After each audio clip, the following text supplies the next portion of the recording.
Hi guys, ಇವತ್ತು hotel style easy rasam recipe ನೋಡೋಣ. Ingredients ನೋಡಿ: ರೆಡ್ ಚಿಲ್ಲಿ, ಕರಿಬೇವು, rasam powder, pepper, jeera powder, ಅರಿಶಿನ, ಬೆಳ್ಳುಳ್ಳಿ, ಕೊತ್ತಂಬರಿ, ಸಾಸಿವೆ, ಜೀರಿಗೆ. ಒಂದು ಬೌಲಲ್ಲಿ ನೀರು ತಗೊಂಡು ಅದಕ್ಕೆ 4 ಟೊಮೆಟೊಸ್, 2 ಗ್ರೀನ್ ಚಿಲ್ಲಿ, ಕರಿಬೇವು, ಜೀರಾ 1 ಸ್ಪೂನ್ ಹಾಕಿಬಿಟ್ಟು ಬಾಯ್ಲ್ ಮಾಡೋಕ್ಕಿಟ್ಟಿದ್ದೀನಿ. ಇದು ಚೆನ್ನಾಗಿ ಬಾಯ್ಲ್ ಆಗಬೇಕು. ಕಲರ್ಫುಲ್ಲಾಗಿ ನೋಡಿ ಎಷ್ಟು ಚೆನ್ನಾಗಿ ಕಾಣಿಸ್ತಾ ಇದೆ. ಟೇಸ್ಟು ಅಷ್ಟೇ ಅದ್ಭುತವಾಗಿರುತ್ತೆ. ಟ್ರೈ ಮಾಡಿ ನೋಡಿ, ನೀವೇ ಹೇಳ್ತೀರಾ. ತುಂಬ ಈಸಿ ಇದನ್ನು ಮಾಡೋದು. 5 ಮಿನಿಟ್ಸ್ ಕೂಡ ಬೇಡ. ನೋಡಿ ಈ ಥರ ಬಾಯ್ಲ್ ಆಗಬೇಕು. ಈ ಎಲ್ಲ ಫ್ಲೇವರ್ಸು ಆ ವಾಟರ್ ಅಬ್ಸರ್ವ್ ಮಾಡುತ್ತೆ. ತುಂಬ ಟೇಸ್ಟಿಯಾಗಿ ಬರುತ್ತೆ ರಸಮ್ ಅಂತೂ. ದೊಡ್ಡ ದೊಡ್ಡ ಹೋಟೆಲ್ಸಲ್ಲೆಲ್ಲ ಇದೇ ಮೆಥಡಲ್ಲೇ ಮಾಡೋದು. ಸೊ ಅದನ್ನೇ ತೋರಿಸ್ಕೊಡ್ತಾ ಇದ್ದೀನಿ. ಈಗ ಬಾಯ್ಲ್ ಆಗಿರೋದನ್ನು ಮಿಕ್ಸಿ ಜಾರ್ಗೆ ಹಾಕ್ತಾಯಿದ್ದೀನಿ. ಸ್ವಲ್ಪ ಹುಣಸೆಹಣ್ಣು ಆ್ಯಡ್ ಮಾಡಿದ್ದೀನಿ. ಸ್ವಲ್ಪ ಹುಣಸೆಹಣ್ಣು ಕೂಡ ಆ್ಯಡ್ ಮಾಡ್ಕೊಳ್ಳಿ ನೀವು. ನಾನು ಬಿಸಿ ಜಾರ್ಗೆ ಹಾಕ್ತಾಯಿದ್ದೀನಿ, ಬಟ್ ನಾನು ಗ್ರೈಂಡ್ ಮಾಡಲ್ಲ. ತಣ್ಣಗಾದ್ಮೇಲೆ ಗ್ರೈಂಡ್ ಮಾಡ್ಕೊಳ್ಳೋಣ. ನೋಡಿ ಬಾಯ್ಲ್ ಆಗಿರೋದೆಲ್ಲ ಹಾಕ್ತಾಯಿದ್ದೀನಿ. ಗ್ರೈಂಡ್ ಮಾಡಿಕೊಂಡೆ. ಗ್ರೈಂಡ್ ಮಾಡಿರೋದನ್ನ ಸೇಮ್ ಅದೇ ವಾಟರ್ಗೆ ಮಿಕ್ಸ್ ಮಾಡ್ತಾಯಿದ್ದೀನಿ. ಇದೇ ಥರ ಮಾಡ್ಕೊಳ್ಳಿ, ಆ ವಾಟರ್ನ ವೇಸ್ಟ್ ಮಾಡಬೇಡಿ. ಇದನ್ನು ಮಿಕ್ಸ್ ಮಾಡೋಣ. ನೋಡಿ ಎಷ್ಟು ಚೆನ್ನಾಗಿ ಕಾಣಿಸ್ತಾ ಇದೆ. ಈಗ ಸ್ಟವ್ ಆನ್ ಮಾಡಿ ಒಂದು ಪ್ಯಾನ್ ಇಟ್ಟು ಸ್ವಲ್ಪ ಆಯಿಲ್ ಆ್ಯಡ್ ಮಾಡಿದ್ದೀನಿ. ರಸಮ್ಗೆ ಒಗ್ಗರಣೆ ಮಾಡ್ತಾಯಿದ್ದೀನಿ. ತುಂಬ ಚೆನ್ನಾಗಿರುತ್ತೆ, ಟ್ರೈ ಮಾಡಿ. ಟೇಸ್ಟ್ ಹೇಗೆ ಬಂದಿದೆ ಅಂತ ಕೂಡ ತಿಳಿಸ್ಕೊಡಿ. ಇನ್ನೂ ಈಸಿ ರಸಮ್ ರೆಸಿಪಿ ಬೇಕಂದರೂ ಕೂಡ ಕೇಳಿ, ಅದು ಕೂಡ ಮಾಡಿ ತೋರಿಸ್ಕೊಡ್ತೀನಿ. ನೋಡಿ ಈಗ ಆಯಿಲ್ ಹೀಟಾಗಿದೆ. ಸ್ವಲ್ಪ ಆಯಿಲ್ ಹಾಕಿದ್ರೆ ಸಾಕು. ರಸಮ್ಗೇನು ಜಾಸ್ತಿ ಆಯಿಲ್ ಬೇಕಾಗಿರಲ್ಲ. ಆಯಿಲ್ ಹೀಟಾಗಿದೆ. ನೋಡಿ ಸಾಸಿವೆ, ಜೀರಿಗೆ ಆ್ಯಡ್ ಮಾಡಿಕೊಂಡೆ. ತುಂಬ ಅಂದರೆ ತುಂಬ ಚೆನ್ನಾಗಿರುತ್ತೆ. ರಸಮ್ ವೀಕ್ಲಿ 2-3 ಸಲನಾದರೂ ಮಾಡಬೇಕು ಫ್ರೆಂಡ್ಸ್. ತುಂಬ ಒಳ್ಳೆಯದು ಹೆಲ್ತ್ಗೆ. ಈ ಥರ ಮಾಡಿ ಇನ್ನೂ ತುಂಬ ಚೆನ್ನಾಗಿರುತ್ತೆ. ಕಲರ್ಫುಲ್ ಆಗಿರುತ್ತೆ, ಟೇಸ್ಟಿಯಾಗಿರುತ್ತೆ.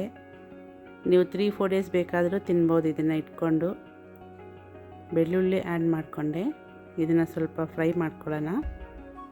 ರೆಡ್ ಚಿಲ್ಲಿ ಚೆನ್ನಾಗಿ ಫ್ರೈ ಮಾಡ್ಕೊಳ್ಳೋಣ. ನೋಡಿ ಎಷ್ಟು ಚೆನ್ನಾಗಿ ಕಾಣಿಸ್ತಾ ಇದೆ ನೋಡೋಕ್ಕೆ. ಟೇಸ್ಟ್ ಇನ್ನೂ ಸೂಪರಾಗಿರುತ್ತೆ. ಕರಿಬೇವು ಆ್ಯಡ್ ಮಾಡಿಕೊಂಡೆ. ಘಮ ಘಮ ಅಂತ ಸ್ಮೆಲ್ ಬರ್ತಿದೆ. ತುಂಬ ಚೆನ್ನಾಗಿ ಸ್ಮೆಲ್ ಬರ್ತಿದೆ. ಸ್ವಲ್ಪ ಫ್ರೈ ಆಗಬೇಕು.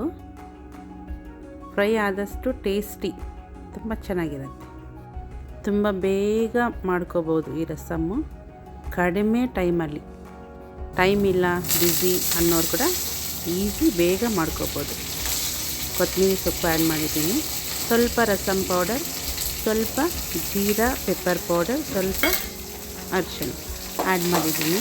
ಇದನ್ನ ಸ್ವಲ್ಪ ಫ್ರೈ ಮಾಡೋಣ. ಜಾಸ್ತಿ ಫ್ರೈ ಮಾಡಬಾರ್ದು. ಗ್ರೈಂಡ್ ಮಾಡಿಟ್ಕೊಂಡಿದ್ವಲ್ಲ ಅದನ್ನು ಇದಕ್ಕೆ ಆ್ಯಡ್ ಮಾಡ್ಕೊಳ್ಳೋಣ ಇವಾಗ. ನೋಡಿ ಎಷ್ಟು ಚೆನ್ನಾಗಿ ಕಾಣಿಸ್ತಿದೆ. ಟೇಸ್ಟು ಕೂಡ ಅಷ್ಟೇ ಅದ್ಭುತವಾಗಿರುತ್ತೆ. ಈಗ ಸ್ವಲ್ಪ ಕೊತ್ತಂಬರಿ ಸೊಪ್ಪು ಆ್ಯಡ್ ಮಾಡೋಣ. ನೋಡಿ ಎಷ್ಟು ಚೆನ್ನಾಗಿ ಕಲರ್ಫುಲ್ಲಾಗಿ ಕಾಣಿಸ್ತಿದೆ. ಸ್ವಲ್ಪ ಕರಿಬೇವು. ಈಗ ಸಾಲ್ಟ್ ಆ್ಯಡ್ ಮಾಡೋಣ. ನನಗೆ 1 ಸ್ಪೂನ್ ಸಾಲ್ಟ್ ಇಡಿಸಿದೆ. ನಿಮ್ಮ ಟೇಸ್ಟಿಗೆ ನೋಡಿಕೊಂಡು ಆ್ಯಡ್ ಮಾಡ್ಕೊಳ್ಳಿ. ತುಂಬ ಚೆನ್ನಾಗಿದೆ. ನೋಡಿ ಈ ಥರ ಬಾಯ್ಲ್ ಆಗಬೇಕು. ಇಷ್ಟು ಬಾಯ್ಲ್ ಆದರೆ ಸಾಕು. ಜಾಸ್ತಿ ಹೊತ್ತು ಬಾಯ್ಲ್ ಆಗಬೇಕು ಅಂತ ಏನೂ ಇಲ್ಲ. ನೋಡಿ ಈ ಥರ ಆಗಿದೆ. ನಾನು ಟೇಸ್ಟ್ ಮಾಡಿದೆ. ತುಂಬ ಅಂದರೆ ತುಂಬ ಅದ್ಭುತವಾಗಿದೆ. ನೋಡಿ ನೋಡೋಕ್ಕೆ ಇಷ್ಟು ಚೆನ್ನಾಗಿದೆ ಅಂದರೆ ಊಟದ ಜೊತೆ ಇನ್ನೂ ಚೆನ್ನಾಗಿರುತ್ತೆ. ಹಾಗೆ ಕುಡಿಬೋದು ಇದನ್ನು. ಕೆಲವ್ರಿಗೆ ಕೆಮ್ಮು, ಕೋಲ್ಡ್ ಆಗಿಬಿಟ್ಟು ಏನು ಊಟ ಮಾಡೋಕ್ಕೆ ಆಗಲ್ಲ ಪಾಪ, ಅಂಥವ್ರಿಗೆ ಕೂಡ ಇದನ್ನು ಮಾಡಿಕೊಡಿ. ತುಂಬ ಈಸಿಯಾಗಿ ಊಟ ಮಾಡ್ಬೋದು. ಹಾಗೆಯೇ ಕೋಲ್ಡು ಕಾಫು ಕೂಡ ಕಡಿಮೆ ಆಗುತ್ತೆ ಇದರಲ್ಲಿ. ಪೆಪ್ಪರು, ಜೀರಾ ಹಾಕ್ತೀವಲ್ವಾ, ಆ ಪೆಪ್ಪರಿಂದ ಬೇಗ ಕೋಲ್ಡು ಕಾಫು ಕಡಿಮೆ ಆಗೋ ಚಾನ್ಸಸ್ ತುಂಬ ಇದೆ. ಸೊ ಅಂಥವ್ರಿಗೂ ನೀವು ಮಾಡಿಕೊಡಿ. ತುಂಬ ಈಸಿಯಾಗಿ ಊಟ ಮಾಡ್ತಾರೆ. ಜ್ವರ ಬಂದಾಗೂ ಅಷ್ಟೇ, ಊಟ ಮಾಡೋಕ್ಕಾಗಲ್ಲ, ಬಾಯಿ ಟೇಸ್ಟ್ ಇರಲ್ಲ, ಏನೂ ತಿನ್ನೋದು ಬೇಡ, ಸುಮ್ಮನೆ ಇರೋಣ ಅನಿಸ್ಬಿಡುತ್ತೆ. ಅಂಥ ಟೈಮಲ್ಲೂ ಈ ರಸಮ್ ರೆಸಿಪಿ ಮಾಡಿ ಕೊಡಿ. ಜ್ವರ ಬಂದಾಗಂತೂ ಟೇಸ್ಟೇ ಸಿಗಲ್ಲ ಬಾಯಿ. ಆ ಜ್ವರದಿಂದ ಏನೂ ಊಟನೇ ಬೇಡ, ಸುಮ್ಮನೆ ಇರೋಣ ಅಂತ ಅನಿಸ್ಬಿಡುತ್ತಲ್ವಾ. ಆವಾಗ ಈ ಥರ ರಸಮ್ ಮಾಡಿಕೊಟ್ರೆ ಈಸಿಯಾಗಿ ತಿಂತಾರೆ. ಯಾಕೆ ಅಂದರೆ ಆ ಫೀವರ್ ಬಂದಾಗ ಕೂಡ ಈ ರಸಮ್ ಟೇಸ್ಟ್ ಕೊಡುತ್ತೆ. ಅದಕ್ಕೆ ಈ ಥರ ರಸಮ್ನ ಕೊಡಿ ಅಂಥ ಟೈಮಲ್ಲಿ ಹೊಟ್ಟೆ ತುಂಬ ಊಟ ಮಾಡ್ತಾರೆ. ಈಸಿ ರಸಮ್ ರೆಸಿಪಿ ಇದು. ಇಷ್ಟ ಆದರೆ ಲೈಕ್ ಮಾಡಿ, ಶೇರ್ ಮಾಡಿ, ಕಮೆಂಟ್ ಮಾಡಿ. Keep watching my channel. Thank you.